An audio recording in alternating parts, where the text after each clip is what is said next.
Ultimatum দিয়ে ইরানের বিদ্যুৎ কেন্দ্রে হামলার পরিকল্পনা নাটকীয়ভাবে স্থগিত ঘোষণা করেছেন মার্কিন প্রেসিডেন্ট ডোনাল্ড ট্রাম্প।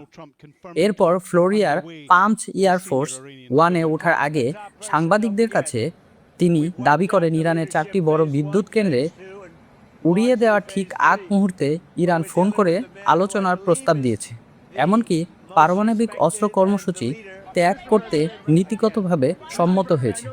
এর জন্য তেহরান চুক্তি চায়। Sense of a shift came early on Monday morning, Trump posting on his Truth Social platform, "I'm pleased to report that the United States of America and the country of Iran have had over the last 2 days very good and productive conversations regarding a complete and total resolution of our hostilities in the Middle East. I've instructed the Department of War to postpone any and all military strikes against Iranian power plants and energy infrastructure for a 5-day period, subject to the success of the ongoing meetings and discussions." তবে ট্রাম্পের এই দাবি নাকচ করে দিয়েছে Tehran. ইরানের পররাষ্ট্র মন্ত্রণালয় বলেছেন, ডোনাল্ড ট্রাম্পের এমন মন্তব্যের উদ্দেশ্য হল জ্বালানির দাম কমানো এবং তার সামরিক পরিকল্পনা বাস্তবায়নের জন্য সময়ক্ষেপণ করা। সোমবার ভোরে কেঁপে ওঠে ইরানের রাজধানী। তেহরান শহর জুড়ে ব্যাপক বিমান হামলা চালায় ইসরায়েল।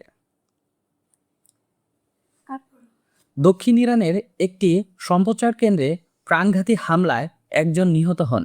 এছাড়া গত 24 ঘন্টায় যুক্তরাষ্ট্র ও ইসরায়েলি হামলায় এক শিশুর মৃত্যু এবং 3 বেসামরিক নাগরিক আহত হন। এরপরেই তেল আবিবে পাল্টা হামলা চালায় তেহরান। তবে ইরানের আরেক দফা হামলা আকাশে প্রতিহত করা হয় বলে জানিয়েছেন আইডিএফ। জেরুজালেম, মধ্যাঞ্চল এবং দক্ষিণাঞ্চলের একাধিক এলাকায় সতর্ক সংকেত জারি করা হয়েছে। এদিকে কূটনৈতিক অঙ্গনেও তৎপরতা তুঙ্গে। ব্রিটিশ প্রধানমন্ত্রী কিয়ার স্টারমার এবং প্রেসিডেন্ট ট্রাম্প ফোনে কথা বলে হরমুজ প্রণালী পুনরায় চালুর বিষয়ে একমত হয়েছেন।